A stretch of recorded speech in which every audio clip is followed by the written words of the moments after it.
संध्या बचपन से ही पढ़ाई लिखाई में कमज़ोर थी। रंग उसका सांवला था, नाक नक्शा भी बाकी लड़कियों की तुलना में इतना खास नहीं था। ऊपर से भगवान ने दांतों की बनावट भी टेढ़ी मेढ़ी दी थी। जब संध्या छोटी थी तो बचपन में स्कूल के बच्चे चिढ़ाते, बड़ी हुई तो गली मोहल्ले के लोग उसे देखकर मुँह फेर लिया करते। कोई भी उसका दोस्त बनने के लिए तैयार नहीं था। उसके रिश्तेदार भी कुछ खास उसे भाव नहीं दिया करते। बस एक उसकी माँ ही थी जिसे उसके सूरत या लुक से कोई फर्क नहीं पड़ता। माँ संध्या से और संध्या माँ से बेहद प्यार करती। दुनिया भर की आलोचनाओं को सहने की शक्ति थी माँ संध्या के लिए। जब कोई उसे डफर बोल देता या जब कोई उसे बदसूरत बोल देता, जब संध्या को शादी के लिए देखने आए लोग उसे बिना पसंद किए लौट जाते, यहाँ तक कि जब खुद के पापा ही उसे मनहूस बोल देते, तब माँ ही तो थी जो उसे समझाती कि लोगों के बोलने से क्या होता है, तू तो मेरी प्यारी बेटी है। भगवान के किए इतने सारे अन्यायों के बावजूद संध्या जीना सीख गई थी। वह खुश रहना सीख गई थी। जो भी गिने चुने लोग उससे बातें करते, उन्हें चुटकुले सुनाकर हंसाया करती और खुद भी ठहाके लगा कर हंसा करती। इसके अलावा एक और बहुत बड़ी खूबी थी, संध्या को खाना बनाने में बहुत मज़ा आता था। और ना सिर्फ खाना बनाने में मज़ा आता था, उसका बनाया खाना खाकर लोगों को जो स्वाद आता था वह उनको तृप्त कर जाता था। और यह खूबी उसमें अपने आप तो नहीं आया था। दुनिया के ठुकराए जाने के बाद उसने अपना सारा समय खाने की रेसिपीज की किताबें, रेडियो शो और टीवी चैनल्स को समर्पित कर दिए थे।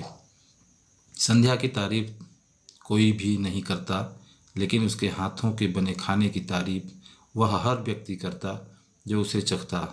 इस एक गुण की वजह से संध्या अपने आजू बाजू की औरतों में फेमस हो गई थी, क्योंकि जिसे भी खाना पकाना सीखना हो या कुछ नया पकवान बनाना सीखना हो तो वह संध्या के पास आती और संध्या भी खुशी खुशी उन्हें सब सिखाती। उसके पास आने वाली औरतें अच्छा खाना बनाना सीख जाती, लेकिन लाख कोशिश करने के बाद भी संध्या के हाथों का वह जादू जो सबको तृप्त कर जाता वह कोई न सीख पाता।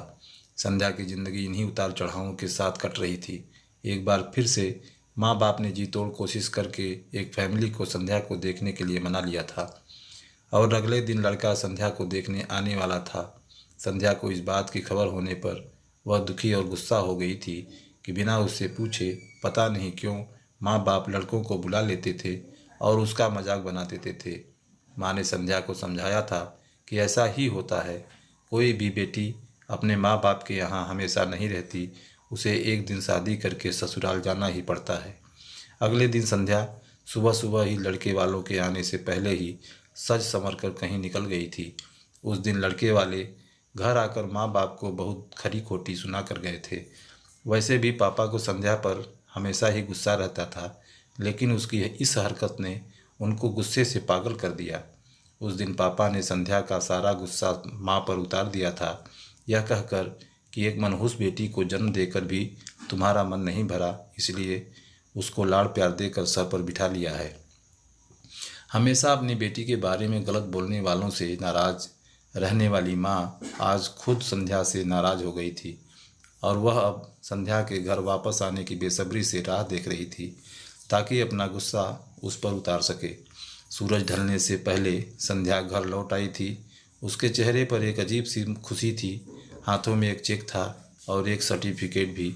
संध्या माँ से कुछ कहना चाहती थी, लेकिन इससे पहले कि संध्या अपने मुंह से एक शब्द भी कह पाती, माँ ने उसे खरी खोटी सुनाना शुरू कर दिया। गुस्से में माँ बोलते बोलते इतना कुछ बोल गई कि संध्या ने कभी सपने में भी कभी नहीं सोचा था। माँ ने कहा, बाकी सभी लोग सही थे, तुम सच में मनहूस हो, तुम्हारी वजह से हर कोई परेशान है। अच्छा होता जो तुम पैदा होते ही मर जाती, यह दिन न देखना पड़ता हमें। गुस्से में बड़बड़ाती और सब्जियां काट रही माँ ने एक बार भी संध्या की तरफ नहीं देखा। संध्या माँ की बातें किसी पत्थर की मूरत की तरह सुन रही थी। पत्थर की ऐसी मूरत जिसके शरीर में तो जान ना हो, लेकिन आंखों से आंसुओं की धारा बह रही हो। संध्या ने माँ से पूछा, माँ, क्या सच में तुम भी चाहती हो कि मैं मर जाऊं? क्या इतनी बुरी हूं मैं? अभी भी गुस्सा सर पर सवार होने की वजह से माँ ने कह दिया, हाँ। बिना एक पल भी सोचे संध्या ने सीधा अपने कमरे में जाकर कमरा अंदर से बंद कर लिया था। 1-2 मिनट बाद गुस्सा थोड़ा शांत होने पर माँ को अपनी गलती का एहसास हुआ तो संध्या के रूम के तरफ गई। उन्हें पता चला कि संध्या ने रूम को अंदर से बंद कर लिया है, गुस्से में कुछ कर ना ले, इसलिए माँ ने तुरंत पापा को इस बात की खबर दी। दोनों ने काफ़ी दरवाज़ा खोलने की कोशिश की, लेकिन जब नाकामयाब रहे तो दरवाज़ा तोड़ दिया। अपने स्कार्फ से फांसी का फंदा तैयार कर संध्या पंखे से लटक रही थी। ज़्यादा वक्त नहीं हुआ था, वह सिर्फ बेहोश हुई थी। माँ पापा ने तुरंत उसे पंखे से अलग किया और बेड पर लेटाया। पापा ने तुरंत डॉक्टर को फ़ोन किया। तब माँ का ध्यान बेहोश पड़ी संध्या के हाथ में पकड़ी एक चिट्ठी और पास ही पड़े 5 लाख के चेक और 5 स्टार होटल में शेफ की नौकरी के लिए कन्फर्मेशन लेटर पर पड़ी, जो संध्या अपने साथ लाई थी। माँ और पापा ने वह चिट्ठी खोलकर पढ़ी जो उसने अभी अभी लिखी थी। चिट्ठी कुछ इस प्रकार थी। मम्मी और पापा, मैं जानती हूँ मेरे जन्म से लेकर आज के दिन तक मैंने ऐसा कुछ भी नहीं किया है जिस पर आप गर्व कर सकें, लेकिन मैं आपको बताना चाहती थी कि आज मैं खाना पकाने के नेशनल लेवल कंपटीशन को जीत चुकी हूँ और यह 5 लाख का चेक मुझे प्रथम स्थान पर आने के लिए मिला था। जजों को मेरा खाना इतना पसंद आया था कि उन्होंने मुझे एक बहुत बड़े होटल में बतौर मास्टर शेफ़ की नौकरी के लिए कन्फर्मेशन लेटर ही दे दिया था।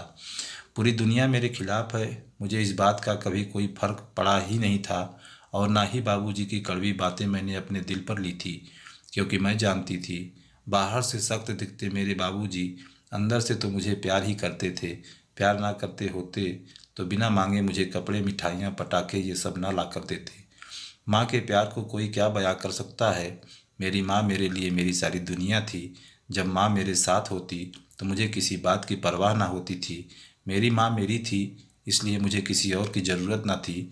मेरी माँ मेरे साथ नहीं है तो मेरी दुनिया मेरे साथ नहीं है, इसलिए मैं आज दुनिया को ही अलविदा कहकर जा रही हूँ। मैं जानती हूँ आपने कभी न कभी भगवान से यह दुआ ज़रूर मांगी होगी कि अगले जन्म में मेरे जैसी औलाद ना मिले, लेकिन मैं हमेशा यह प्रार्थना करती थी कि अगले जन्म में तो क्या, मेरे हर जन्म में मुझे आप जैसी माता पिता ही मिले, और आज भी यही प्रार्थना करके उसी भगवान के पास जा रही हूँ। चिट्ठी पढ़ते पढ़ते माँ और पापा सर से पाँव तक पछतावे में डूब गए थे और बेहोश पड़ी संध्या के सर पर हाथ फेरते हुए फुट फुट कर रो रहे थे। आशा करता हूँ ये कहानी आपको पसंद आई होगी। पसंद आई है तो दोस्तों में शेयर कीजिए और चैनल को सब्सक्राइब कीजिए। कहानी सुनने के लिए बहुत बहुत धन्यवाद।